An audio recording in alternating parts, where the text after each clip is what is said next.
das aulas, você vai perceber naturalmente a necessidade de serem feitos alguns cálculos. Os cálculos dentro dos problemas combinatórios são chamados de cálculos combinatórios. E os cálculos combinatórios se baseiam fortemente nas 4 operações fundamentais, ou seja, a adição, subtração, multiplicação e divisão. Então, muitas vezes, um ponto-chave decisivo no exercício é o de saber quando e onde utilizar cada uma dessas operações, o que muitas vezes não aparece de maneira muito clara. Então esse é um ponto muitas vezes decisivo na resolução de um exercício, saber quando e onde utilizar as operações.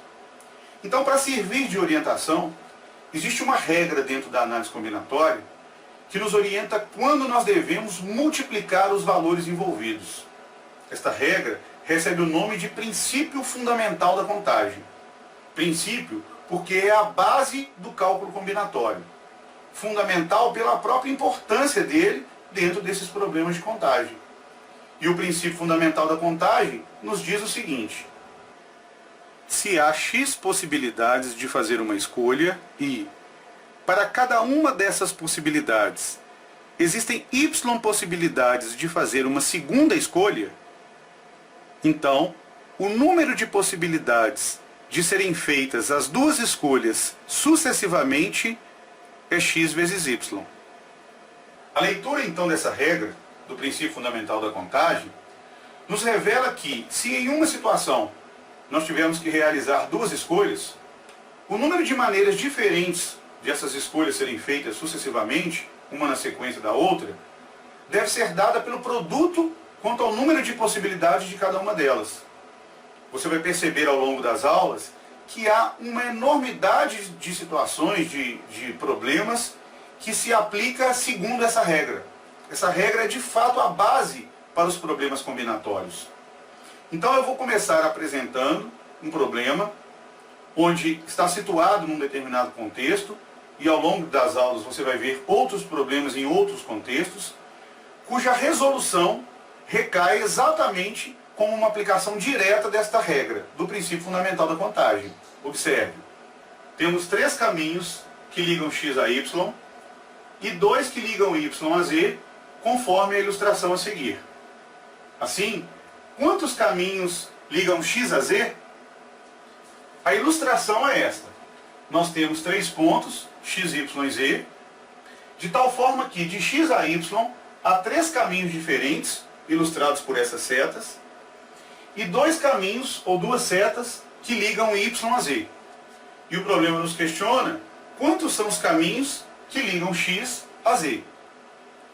Observe que cada uma das setas ilustradas na figura nos revelam ou um caminho que vai de x a y ou um caminho que vai de y a z.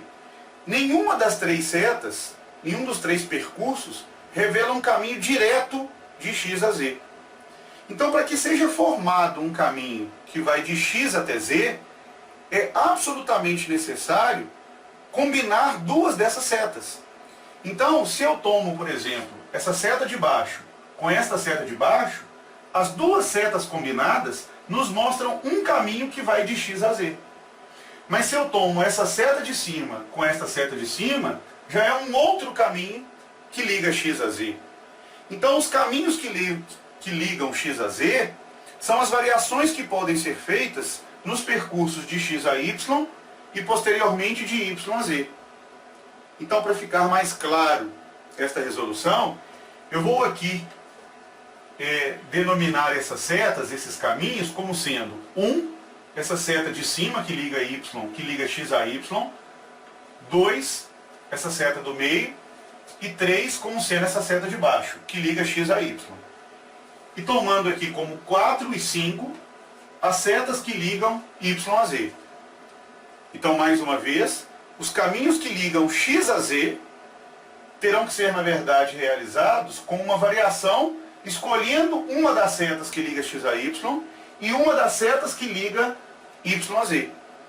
Então é possível descrever esses caminhos que ligam x a z tomando uma dessas 3, digamos, a seta 1 combinada com a seta 4, 4 nos revela um caminho que liga x a z. Então, este é um caminho que liga x a z.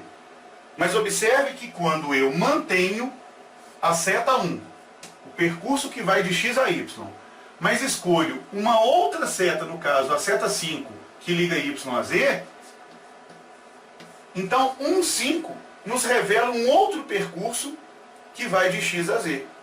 O percurso 1, 4 é diferente do percurso do caminho 1, 5. Então, o que eu tenho que fazer para determinar todos os caminhos que vão de x até z é montar as variações possíveis entre as setas que vão de x a y combinadas com as setas que vão de y até z. Então, assim como eu combinei a seta 1 com 4 e 5, eu poderia fazer o percurso 2, que liga x a y, com cada um dos dois que liga y a z. Ou seja, 2 com 4 ou 2 com 5. Então, o mesmo que foi feito com 1 e 2, variando depois 4 e 5, eu posso fazer então com o caminho 3, que liga x a y.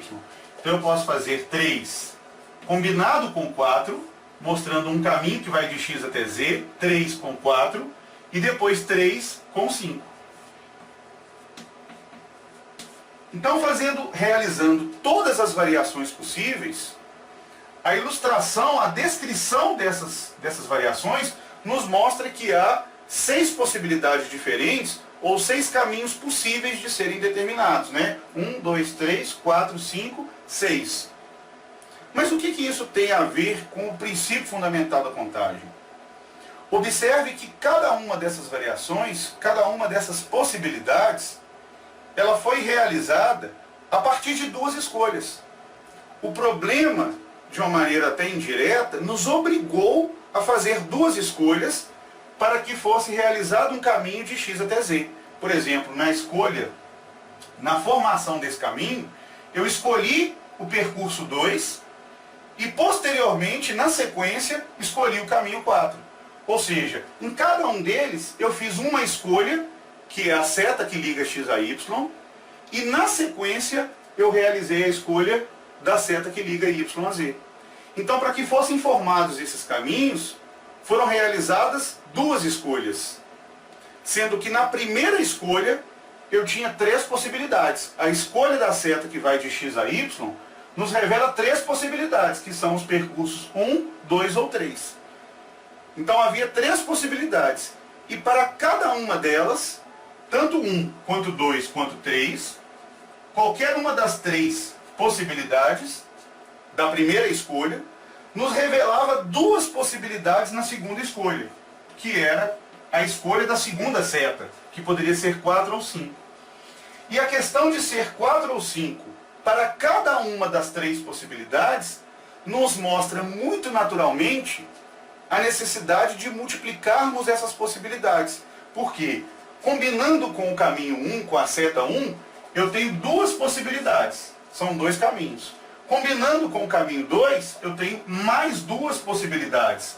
Combinando com o caminho 3, eu tenho mais 2 possibilidades.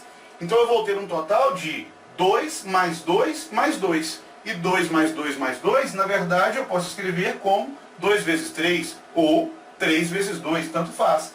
Eu tenho 3 possibilidades na primeira escolha e para cada uma delas, e aí eu ressalto esta expressão, esta ideia de dizer que eu tenho tantas possibilidades, para cada uma das possibilidades, eu vou ter aqui 2 possibilidades, para cada uma dessas possibilidades, é que transforma naturalmente o raciocínio na multiplicação dos valores envolvidos.